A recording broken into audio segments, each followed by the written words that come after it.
Warmly welcome to Exploring Miracles. I am Teresa Schmitelöv, reading from the lessons in A Course in Miracles, doing my best to reflect on the lessons as I go with the text. We have come to lesson number 166, and we are almost half in the workbook, going deeper and deeper, going into the safe mood of the safe place of joining with God, joining with the divine.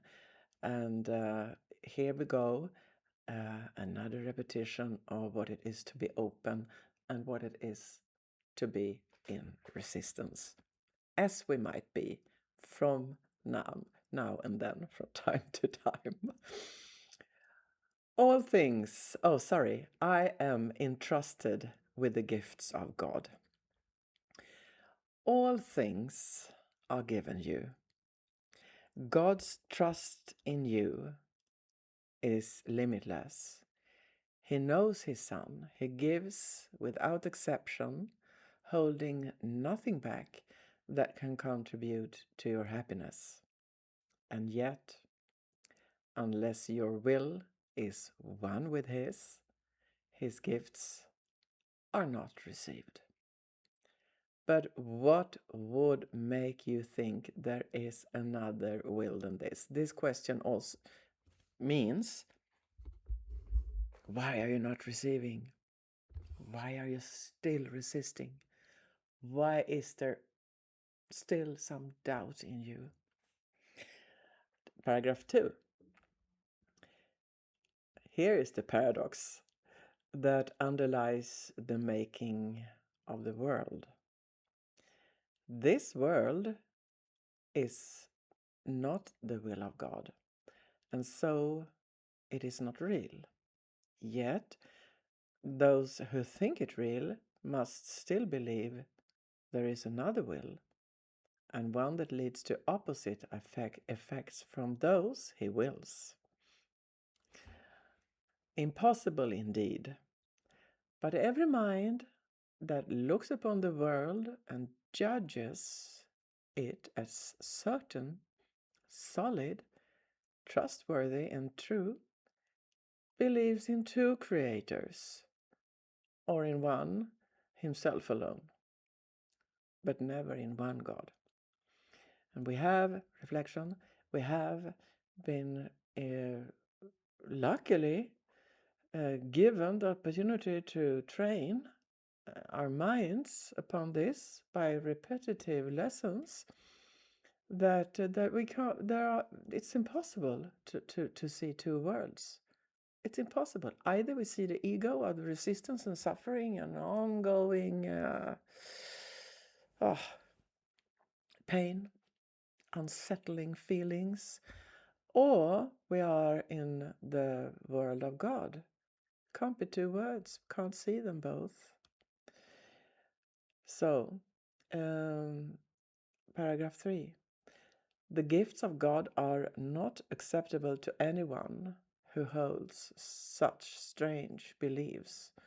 And the beliefs are two worlds. There's my will, my creation, what I create with my thought and my system, and there is God, wishy-washy, wobbling. So that's the paradox. It's not a nice way of being with, one foot in one unstable and one foot. Do I dare to go? Do I dare to go in? Yeah, the door is open. Just do it. Wait a minute, I'm not sure. So why do we do that? I think we are guided to the answer here. The gifts of God are not acceptable to anyone who holds such strange beliefs.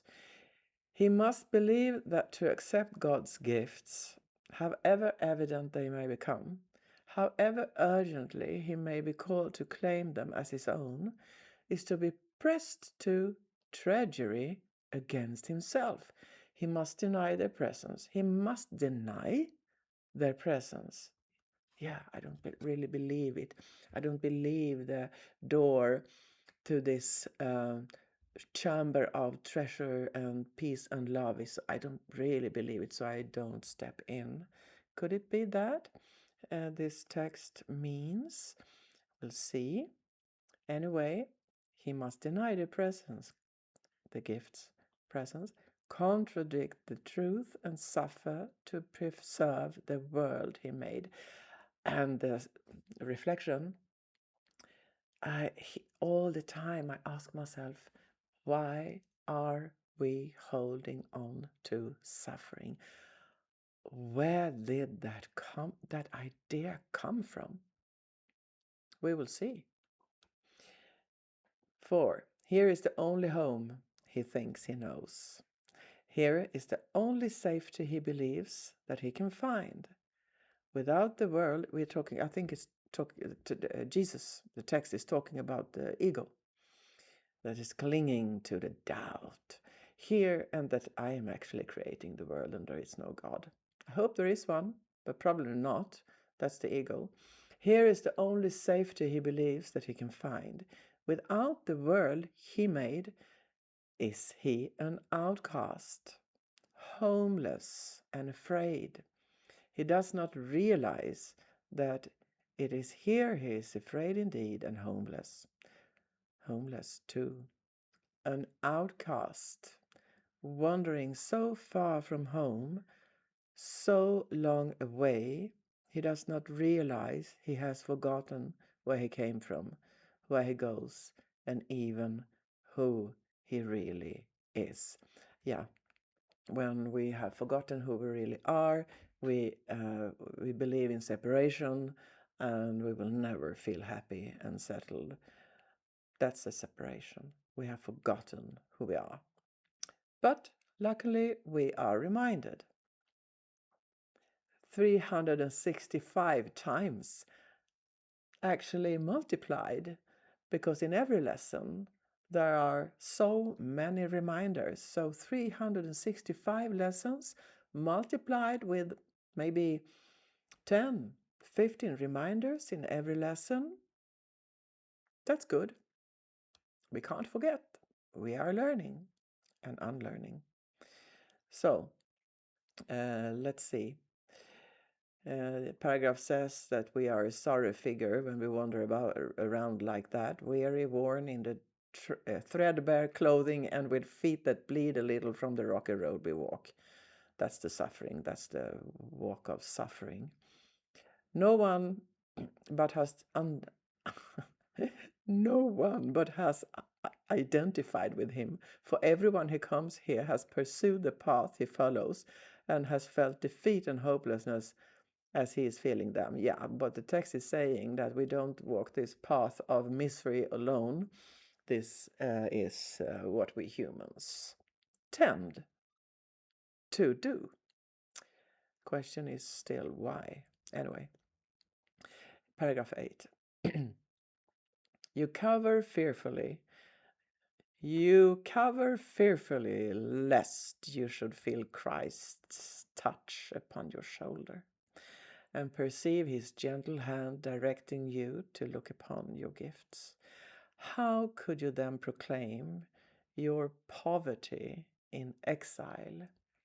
He would make you laugh at this perception of yourself. Yeah, let's do that. Let's laugh at this perception of ourselves. Aren't we tired of it? I am. Where is self-pity then? And what becomes of all the tragedy he is sought to make for him whom God intended only joy? God only wants us joy. So am I going to read all? There are 15 paragraphs. And in paragraph 9, your ancient fear has come upon you now. And the ancient fear. The ancient fear, yeah, it could be the fear we felt all our lives, or it's the inherited one. I don't know, but it's ancient.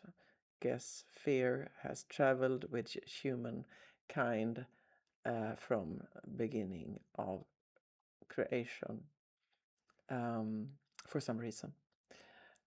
or the belief that we are separate. Anyway, so we are not alone. Paragraph 10. God's will does not oppose. It merely is. It is not God you have imprisoned in your plan to lose yourself. It is not God you have imprisoned in your plan to lose yourself. He does not know about a plan so alien to his will. There was a need he did not understand, to which he gave an answer. That's all. And you who have this answer given you have need no more of anything but this. Sometimes the text is quite enigmatic, but I'm just going on. Now do we live, for now we cannot die. The wish for death is answered, and the sight that looked upon it now has been replaced by vision, which perceives that you are not what you pretend to be. All right, I go with that one. I understand that, and I pretend I'm something that is apart from God, then I pretend.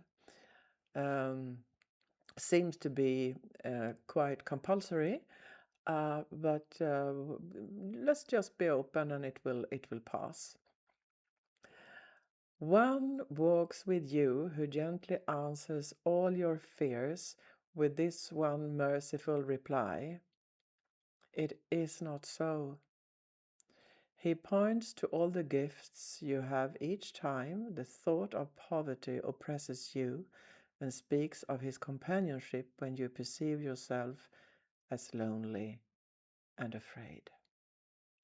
We can always, and we should. God, please be with me. And he is, because he never left us. Paragraph 12.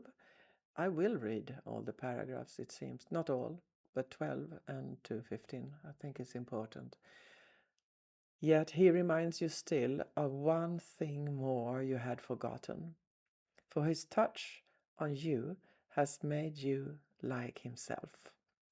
The gifts you have are not for you alone. What he has come to offer you, you must learn to give. And here we go for the what you give is also what you receive. This is the lesson that his giving holds, for he has saved you from the solitude you sought to make, in which to hide from God. He has reminded you of all the gifts that God has given you. He speaks as well of what becomes you. He speaks as well of what becomes your will when you accept these gifts and recognize they are your own.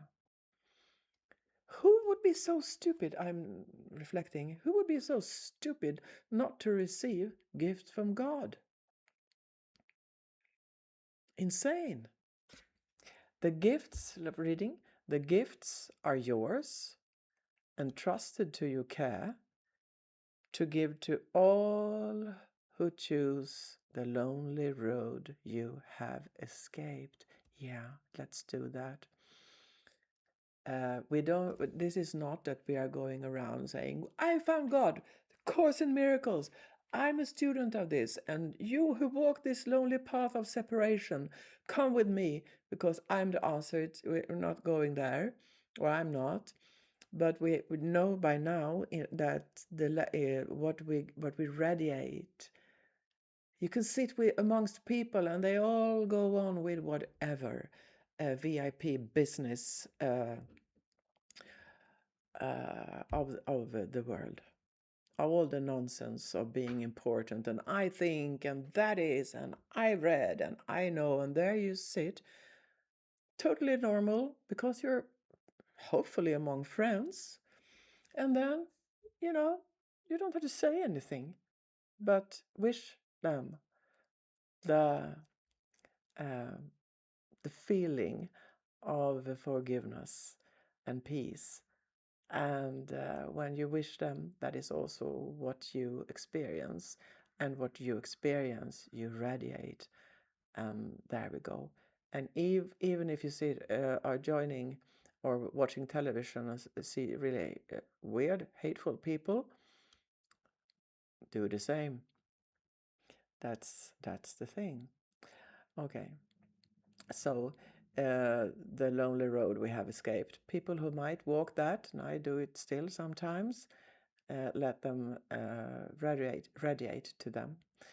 So I continue reading. They do not understand, they but pursue their wishes. Yeah, the importance of the things in the world.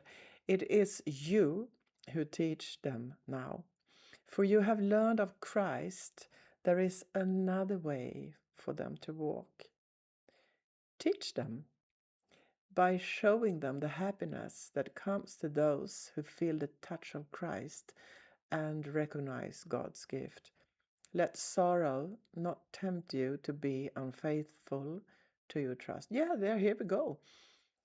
Just, we don't have to preach, we don't have to teach, we don't have to say, look, here's a book, read it. We just want them to be open to. Because in that second, when we wish for somebody to feel the beauty of the touch of Christ, then we experience the touch of Christ, and then we radiate the touch of Christ. That's how it works. Okay. We are closing the lesson. Your sighs will now betray the hopes of those who look to you for their release. Your tears are theirs. If you are sick, you but withhold their healing. What you fear but teaches them their fears are justified. Your hand becomes the giver of Christ's touch. Your hand becomes the giver of Christ's touch. Your change of mind becomes the proof that who accept God's gifts can never suffer anything. You are entrusted with the world's release from pain. Betray it not.